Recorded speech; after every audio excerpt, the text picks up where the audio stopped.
안녕하세요. 결혼을 앞두고 있던 28살 여자입니다. 두 사람이 만나 가정을 이루는 게 결혼 아니겠어요? 당연히 평생을 남으로 지내온 가정이다 보니 분명히 서로 간에 당장 이해하지 못할 점은 있다고 생각합니다. 하지만 이해하기 어려운 걸 조금씩 양보해가며 서로에게 맞춰가는 게 결혼이라고 생각했어요. 저도 그렇게 생각했기 때문에 결혼을 결심했던 예비신랑이 원하는 대로 최대한 이해하고 맞춰보려고 했습니다. 그런데 예비신랑은 제가 하나를 해주면 두 개를 해주기를 바라고 두 개를 해주면 당연히 세 개도 해줄 거라고 생각했나 봅니다. 날이 갈수록 심해지는 억지에 결국에는 이렇게 파혼을 하고 말았네요. 파혼했지만 지금은 오히려 속이 다 후련하고 이 결정을 내리길 100번 잘했다고 생각하고 있습니다. 오히려 제가 사랑에 눈이 멀어 제 속이 시꺼멓게 타들어가는 걸 참고 결혼을 했다면 제 평생을 두고두고 후회하게 만들 뻔했다는 생각까지 들어요. 제 나이가 결혼을 생각하기에 시기상조라고 할 만한 나이는 아니지만 그래도 비교적 이른 나이라고는 생각하고 있었습니다. 저와 결혼을 앞두고 있던 예비신랑은 저와 궁합도 안 본다는 4살 차이였어요. 나이 차이가 조금 나는 편이기는 했고 예비 시부모님 쪽에서 결혼을 조금 서두르시는 경향이 없지 않아 있었습니다. 예비 신랑 또한 제가 좋아서 정말 평생을 함께 있고 싶어서 청혼을 했다기보다는 예비 시부모님 등살에 밀려 청혼을 한 것 같다는 느낌을 받을 때도 있었어요. 저희가 연애를 한 지도 어느 정도 시간이 흐른 뒤였지만 예비 신랑의 청혼에도 제 마음속에는 사실 결혼을 해야겠다는 확신은 그다지 없었습니다. 너무 예비신랑의 부모님께서 예비신랑 길을 죽이고 사소한 것 하나하나까지 컨트롤을 하고 계신다는 느낌을 받았었거든요. 오죽하면 청혼 또한 엄마가 시켜서 했다고 한 거나 마찬가지라 했으니 사실 결혼까지 생각하기에는 조금 남자다움이 부족하지 않은가 하는 생각도 가지고 있었어요. 그런데도 제가 결심을 하게 된 이유는 저를 어려서부터 애지중지해 주시던 외할머니께서 작년을 기점으로 건강이 점점 안 좋아지게 되셨기 때문입니다. 항상 말버릇처럼 우리 손녀 시집가는 걸 보고 싶다고 하셨는데 한번 병원에 입원하셨던 뒤로는 몰라볼 정도로 살이 많이 빠지셨고 조금만 움직여도 힘들어 하시는 게 눈에 보일 정도였어요. 제 평생을 함께 할 배우자를 고작 할머니께 저 시집가는 모습을 보여드리기 위해 정했다고만 한다면 말도 안 되는 일이겠죠. 예비 신랑이었던 남자친구가 자기 부모님 앞에서는 못 믿어온 모습을 보여주기는 했지만 적어도 저한테만큼은 정말 잘 아는 사람이었어요. 그러니 연애도 그렇게 길게 했던 거였고요. 그리고 학벌 괜찮고 직업 괜찮고 신랑감으로 어디 하나 모자란 점이 있는 사람은 아니었습니다. 그리고 저희 부모님께서도 예비 신랑을 실제로 만나보신 적이 있었고 저희 부모님도 오래전부터 직업 괜찮다, 인물 괜찮다 하는 이유로 썩 마음에 들어하시고 있는 눈치셨어요. 저도 예비 시어머니 되실 분을 예비 신랑 통해서 몇 번 자리를 같이 한 적이 있었는데 예비 신랑에게 조금 강압적이기는 하시지만 정도 많아 보이셨고 또 어머님이 예비 신랑을 저렇게 꼼짝 못하게 할 정도로 휘어잡고 계셨으니 예비 신랑이 공부도 열심히 했고 배우기도 더 배워서 좋은 직장을 구했겠구나 하는 생각도 들었습니다. 단점이라고 생각한 것들을 오히려 좋은 쪽만 보기로 생각했던 거예요. 그래서 결국 청혼을 응하게 되었습니다. 양가 상견례를 하면서 이런저런 것들을 조율했습니다. 예비시댁에서 지원금을 조금 보태주셔서 신혼집을 구하기로 했어요. 예비신랑도 모아놓은 돈이 좀 있었기 때문에 신혼집을 구하는데 큰 무리는 없었습니다.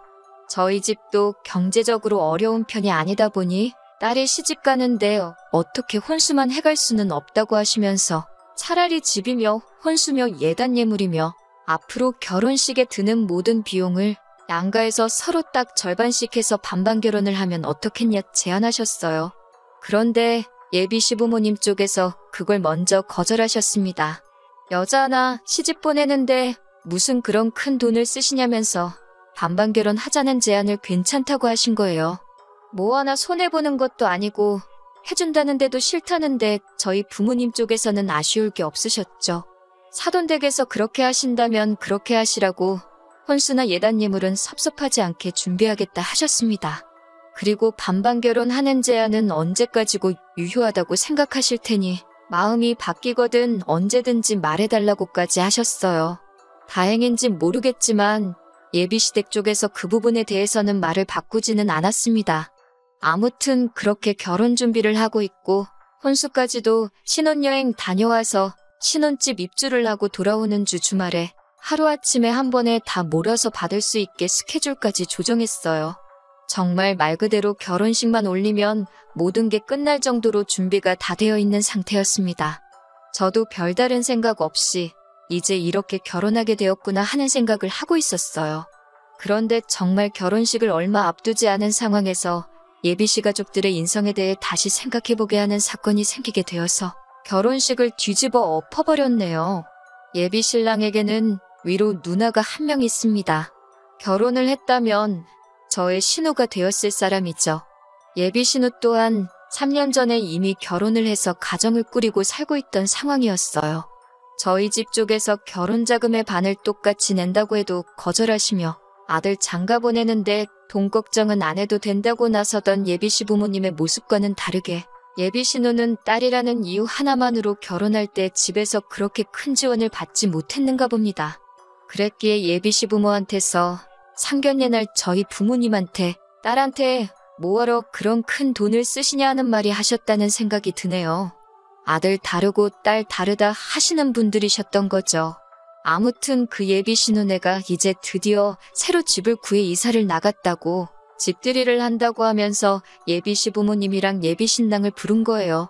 저는 아직 결혼 전이다 보니 딱히 갈 필요를 못 느끼고 있었고 예비 신랑이 같이 갈 테냐 하는 물음에도 우리가 아직 결혼도 안 했는데 내가 거길 왜 가겠냐 하고 말았거든요. 그런데 그 다음 날 예비 시어머니한테서 전화가 와서 저는 이제 가족이나 마찬가지인데 제가 뭔데 그런 자리를 간다 안 간다 결정을 하고 있냐고 하시더라고요. 시가족 가족 행사에는 이제 며느리인 제가 다 참석을 하는 게 당연하다고 하시면서 말이죠. 아직 결혼식을 안 해서 그렇지 않느냐고 따지고 싶었는데 예비 신랑 말이 자기 어머니는 말대꾸하고 되묻는 거 세상에서 제일 싫어한다고 하면서 그냥 죄송하다 그러고 집들이를 같이 가자고 하는 겁니다. 솔직히 제 성격상 짚고 넘어가는 게 좋겠다 싶었는데 예비 신랑이 간곡하게 어머님 심기 건드리지 말라고 해서 아무 말도 안 하고 시키는 대로 했습니다. 솔직히 예비 신우가 새로 이사한 집이 저희 회사에서도 보통 먼 거리가 아니고 심지어 저희 집하고도 정반대 방향에 있는 곳이었어요. 저는 회사에서 반대 방향으로 예비 신우 집으로 갔다가 거기서 또 다시 집으로 가게 되면 대중교통을 이용해야 하는 제가 오며 가며 하는 데만 엄청난 시간을 낭비하게 되는 상황이었거든요. 꼭 짚고 넘어가서 제가 그 자리에 안 가도 되도록 확실하게 못을 받고 싶었습니다. 그런데 막상 거절을 하자니 저도 결혼식 앞두고 시어머니 되실 분과 트러블을 만들고 싶지도 않았고 예비 신랑의 누나인 신우를 실제로 만나본 적이 한 번도 없었으며 예비 신랑이 어머님과 저를 사이에 두고 중간에서 입장이 많이 난처해 보이는 게 불쌍해 보이기까지 해서 집들이 자리 한 번 다녀오는 게 어려운 일은 아니니까 한 번 정도는 군말 없이 원하는 대로 해주자 싶어 그렇게 하기로 했습니다. 그런데 마침 또 집들이를 하기로 한 당일에 급한 회사 일로 제가 야근을 하게 되어 약속한 시간보다 조금 늦게 가야 하게 되었습니다. 강제적인 야근인데다가 팀 전체가 잔업을 해야 하는 상황이었던 터라 상황 설명하고 혼자서만 빠져나올 수 없었어요. 회사 생활도 단체 생활인데 저 혼자 쏙 빠져버리면 팀원들한테 눈치가 보이기도 하고 솔직히 회사에 사정 설명하기도 뭐하더라고요. 결혼도 안 했는데 예비씨 가족 행사에 참여해야 돼서 늦는다고 말하기가요. 그래도 부장님도 다른 팀원들도 저희 상황을 이해를 해주셔서 남들보다는 조금 이른 시간에 퇴근을 할 수 있었고 늦게나마 부랴부랴 예비 신우의 집으로 향할 수 있었습니다. 1시간 가까이 걸려 예비 신우 집에 도착했습니다. 처음 가보는 아파트 단지에서 다들 동찾느라 헤매시지 않나요? 덕분에 밖에서도 시간을 한참 잡아먹고 허둥지둥대면서 겨우겨우 신우 집을 찾아 들어갔습니다. 단지가 너무 커서 헤매는 중이라 예비 신랑에게 마중 좀 나와달라고 부탁했는데 식사 중이라 자리를 뜨기 그렇다고 저보고 알아서 찾아오라고 하더라고요. 회사 일이 늦게 끝나기도 했고 헤매느라 시간이 더 지체된 가운데 제가 안으로 들어가니 식사는 이미 다 끝나 있는 상황이었어요. 저도 야근하고 곧장 이쪽으로 오느라 식사를 하지 않은 상황이기는 하지만 오히려 저를 기다리지 않고 식사를 먼저 시작했고 식사가 다 끝나 있던 상황이 서운하거나 하지 않고 오히려 안심이 되더라고요. 그 늦은 시간까지 저를 기다리고 있었다면 밥이 정말 코로 들어가는지 입으로 들어가는지 모를 정도로 엄청 부담이 되었을 테니까요. 하지만 제가 다른 일도 아니고 회사 일 때문에 그런 건데 예비 신랑이나 시부모님이나 굳이 신우를 소개하는 자리를 신우 집들이가 아니라 다른 날로 잡아주면 되는 거지. 기어이 여기까지 부르셨다는 점은 조금 서운했습니다. 안 그래도 잔업도 있었고 식사도 못한지라 체력적으로 많이 힘이 드는 상황이었는데 예비시 가족들 앞에다 두고 벌써듯 있어야 하는 자리가 정신적으로도 기가 빨리는 기분이었거든요. 어차피 제가 자리에 있든 없든 신우 집들이는 예정대로 진행을 했을 거였고 식사도 저 빼고 하는 자리였다면 차라리 다음 기회에 보자고 해줬다면 저도 참 배려받는 느낌이 나고 기분이 좋았을 거예요. 아무튼 예비 신우는 그날 처음 보게 된 건데 인상도 좋고 성격도 서글서글하니 참 좋아 보였습니다. 심지어 그 자리에서 예비 신랑도 예비 시부모님도 그 누구 하나 저한테 늦어서 피곤하지 않냐 물어본 사람 없었고 식사가 끝난 자리였지만 저한테 밥은 먹고 온 거냐 물어봐준 사람도 예비 신우밖에 없었어요. 정말 고마울 지경이었죠. 그런데 식사를 안 했다고 대답하기도 전에 어머님은 말을 틱틱거리시면서 늦어서 밥을 못 먹은 건 늦은 사람 복이지 않느냐고 하면서 당신들이 며느리 밥 먹는 거 기다려줄 군번이냐면서 예비 신우의 말을 잘라버리더라고요. 예비 신우가 제가 늦는다고 뭐 따로 덜어놓기는 했는가 본데 어머님께서 말을 그렇게 하셨던 게 솔직히 빈정이 상하기도 했고 그 소리 듣고 밥까지 먹으면 무슨 소리를 듣게 될지 안 봐도 뻔해서 솔직히 배는 조금 고팠지만 괜찮다고 했습니다. 솔직히 예비 신랑 휘어잡으시는 거 보고 여장부 스타일이라고 느끼긴 했었지만 그동안 결혼 이야기 오고 가면서 몇 번씩 따로 찾아뵈면서 잔정이 많으시고 좋은 분이라고 생각했는데 이건 뭐 제가 며느리 확정이 된 거나 마찬가지인 상황이니 이제 저까지 싸잡아서 휘어잡으시려고 하는 건가 하는 생각이 들었어요. 그런데 그것도 모자라서 시어머니는 자리에 앉는 저를 보자마자 어딜 자리에 앉으려 드냐며 아버님이 식사 마치신 빈 그릇을 제 앞으로 들이밀면서 밥도 다 먹었으니 저보고 이제 상정리를 하라고 하시더라고요. 정말 100번 양보해서 제가 벌써 결혼해가지고 이 집 며느리가 되어 있는 상태라고 쳐도 이게 내 집 집들이 하는 게 아니고 신우집 집들이를 하는 자리잖아요. 그런데 거기서 아무리 제가 며느리라고 먹지도 않은 밥상을 정리시키는 게 무슨 경우인가요? 제가 그 말에 기분이 나빠서 표정 관리를 못했나 봐요. 솔직히 거기서 어머님이 한마디만 더 했다면 제 입에서 좋은 소리 나가지는 않았을 겁니다. 그런데 예비 신우가 분위기를 읽고는 뭘 상까지 치우냐고 하면서 준비한 안주도 몇 개 없다고 그 위에 그냥 술상을 바로 차리겠다는 거예요. 그러면서 제 자리 앞에는 저 먹으라고 따로 덜어놓은 음식을 몰래 꺼내다 줬는데 그 마음 씀씀이 하나만큼은 정말 고마웠네요. 예비 신우가 아니었다면 진작에 두 손 두 발 들고 그 자리에 모시겠다 말하고 도망 나왔었을 거예요. 그 와중에 예비 신랑은 제 편을 들어주는 것도 아니고 알고 저러는 건지 지 엄마한테 거스르기 싫은 건지 아주 모가지가 TV 쪽으로 돌아가서 제가 지네 엄마한테 무슨 말을 듣고 있는 건지 뺨을 맞고 있는 건지 신경도 쓰지 않더라고요. 요즘 TV 프로 저거 재밌다면서 무슨 돌싱들 모아놓고 커플 만들어준다고 하는 연애 프로그램이었는데 그 꼬라지를 보고 있으니 속으로 너 그러고만 있으면 언젠가는 너도 그 프로에 나가서 새로 배우자 찾아야 할 날이 올 거야 하는 생각이 들었습니다. 아무튼 그렇게 예비 시모와 한바탕 할 뻔한 게 유야무야되고 집들이 2차로 술자리가 시작되었습니다.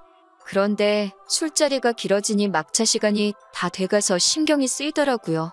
예비 신우도 제가 시간을 계속 확인하는 걸 보고 저를 집에 보내야겠다 생각했는지 지금 가면 안 늦냐면서 제 걱정을 해주는데 그 자리에서 유일하게 제 걱정을 해주는 모습을 보니 고맙기까지 했습니다. 예비 신랑은 그 와중에 뭘 막차를 타고 가냐고 하면서 집까지 얼마나 된다고 그냥 택시 타고 가라고 하는데 할증까지 붙으면 못해도 택시비가 5만 원은 우습게 나오겠는데 지가 돈 내줄 것도 아니면서 저러고 있는데 정말 누가 누구 편인지 싶더라고요. 차라리 야근 때문에 늦지만 않았으면 저녁 식사만 먹고 자리에서 일어날 수 있었을 텐데 늦은 내 잘못이다 생각하고 참았습니다. 그런데 이 차가 끝날 때쯤 잘 참아내고 있는 제가 그렇게 꼴보기가 싫었는지 아니면 제가 어디까지 참아내나 인내심 테스트를 하고 싶으셨는지 시어머니가 아주 끓고 있는 저한테 기름을 들이부어 주시더군요. 새벽 1시 반쯤이 돼서야 술자리에 신이 난 예비신랑하고 아버님이 고주망태가 되면서 집들이는 완전히 끝나게 되었습니다. 저도 더 늦기 전에 핸드폰으로 먼저 택시를 불러놓았습니다. 택시가 다 와간다는 알림을 받고 나서 저는 부모님도 걱정하시니 이제 그만 가봐야겠다고 하고 자리에서 일어났어요.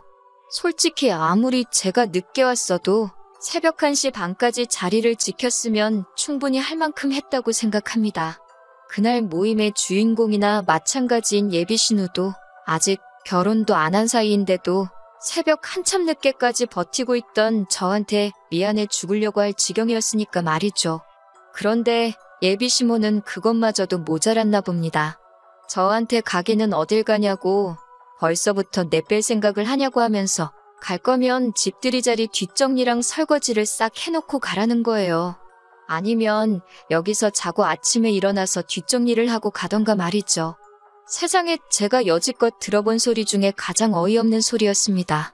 방 3개짜리 집에서 어머님 아버님 한 방 쓰시고 예비신우랑 남편이 한 방 쓸 테고 그럼 남는 방 하나에서 아직 결혼도 안 올렸는데 예비신랑하고 저보고 지금 한 방을 쓰라고 하는 건가요?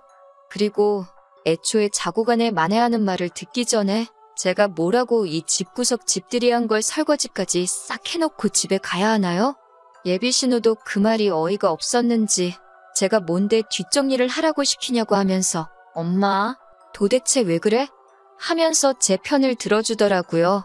그랬더니 서열이 어쩌고 저쩌고 며느리가 어쩌고 신우가 어쩌고 하면서 감히 며느리가 늦게 와서 음식 준비하는 거 안 도와준 것도 욕을 한 바가지를 처먹어도 모자랄 판인데 그거 다 눈 감아주고 있더니 아주 시대갈기를 우습게 안다고 벌써부터 뒷정리하는 걸 내빼려고 한다고 하면서 자기가 다 늙어서 상점 모시고 살 일이 있냐고 하시며 지금 며느리 버릇을 확실하게 들여놔야지 안 그러면 시어미가 며느리 모시고 사는 꼴이 되지 않겠냐고 하면서 예비신우한테 지금 누구 편을 들고 있는 거냐고 따지셨어요. 신우면 신우답게 며느리 꼼짝 못하게 해야 하는 게 맞지 않냐고 하시면서 번지수를 잘못 찾았다고 신우를 나무라시더군요.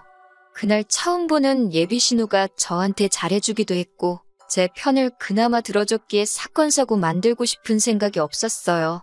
특히 예비신우는 이 집에서 한동안 살아야 할 테고 괜히 제가 일 크게 만들었다가는 예비신우 입장에서는 이웃들 입방아에 오르내리게 될 테니 좋은 거 하나 없을 거 아니에요? 그래서 억지로 끓어오르는 화를 참고 있는데 예비신우가 그런 제 마음을 읽었는지 뭘 참고 있냐고 하고 싶은 말 있으면 다 하라고 참으면 병된다고 하더라고요. 그 말이 떨어짐과 동시에 예비시모한테 그날부터 쌓여있던 모든 것들을 한 방에 다 풀었습니다. 세상 어느 정신 빠진 여자가 결혼 전부터 이런 식모 대우를 당하고도 이 집에 시집을 오려고 하겠냐고.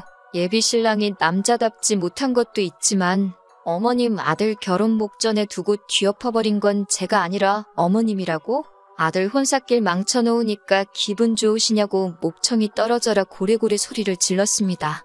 아무것도 모르고 술 먹고 뻗어있는 예비신랑 주머니에서 지갑 꺼내다가 5만 원짜리 한 장 꺼내서 나왔습니다. 집까지 택시 타고 가는 거 내 돈 내면 아까워서 제 명에 못 살 것 같다고 하고 말이죠. 한참 어안이 벙벙한 표정으로 저를 쳐다보다가 아들 주머니 뒤져 돈 꺼내 나가는 저를 보고 저거 말하는 꼬라지 좀 보라며 저한테 달려들려는 예비시모를 예비신우가 탁 나서서 막아서 주더라고요. 덕분에 별 탈 없이 예비시월드에서 탈출할 수 있었네요. 다음 날이 돼서 이 상황을 아무것도 모르는 예비신랑이 도대체 무슨 일이냐고 묻길래 당신 어머니한테 물어보면 되는 걸 굳이 나한테 묻지 말라고 말하고 결혼이고 뭐고 내 눈에 흙이 들어가던 돌이 들어가던 앞으로는 없는 일이니까 두 번 다시 마주치지 말고 살자 했습니다. 그러니 그제서야 제 발목까지 붙잡고 늘어지면서 앞으로 자기가 잘하겠다고 하는데 애초에 너가 그날 그 자리에서 중간 역할 잘해줬으면 생기지도 않았을 일이라고. 그러니까 너무 너네 엄마 원망만 하지 말고 너부터 그 마마보이 기질 좀 고쳐먹고 살라고 충고해주고 자리를 떠났어요. 있을 때 잘해야지. 다 늦어서 후회하면 뭐하나요? 그리고 조금 시간이 지나서 예비신우를 만나게 되었어요. 솔직히 제가 많이 참아준 것도 고마운데 자기 엄마한테 그렇게 한마디 해줘서 속이 다 후련했다고 하더라고요. 제가 느낀 대로 예비신우는 그동안 딸이라고 동생인 예비신랑한테 항상 양보하고 포기해야 했고 차별을 받으면서 자랐나 봅니다. 자식된 입장에서 별일 아니라고 생각하며 참고 살아왔는데 마음속에 응어리가 져 있었나 봐요. 그리고 며느리 될 사람인 저한테 그러실 줄도 몰랐다고 하더라고요. 저야 이제 막 가족이 될 뻔한 사람이지만 평생을 같이 살아오면서 여자라고 자기 엄마한테 무시당해가며 살아왔으니 제가 어떻게 지내게 될지 눈에 보였다고 하네요. 가족이름에도 불구하고 같은 여자로서 제가 자기가 차별받아온 것처럼 당하고 있을 저를 생각하니 아무리 가족일이라도 제 편을 들어주고 싶었다네요. 그 이후로 바뀐 건 그렇게 마마보이였던 예비신랑의 어머님과 대판 싸우고 그 뒤로부터는 척지고 살고 있다고 하네요. 그 성격에 얼마나 그렇게 어머님 등지고 지낼지는 모르겠지만 제가 더 이상 신경 쓸 일은 아니지요. 적어도 10월드 입장권을 제 손으로 제 돈 내고 끊었다가 수수료 조금 들었지만 반품하고 유턴한 게 천만 다행이라고 생각합니다.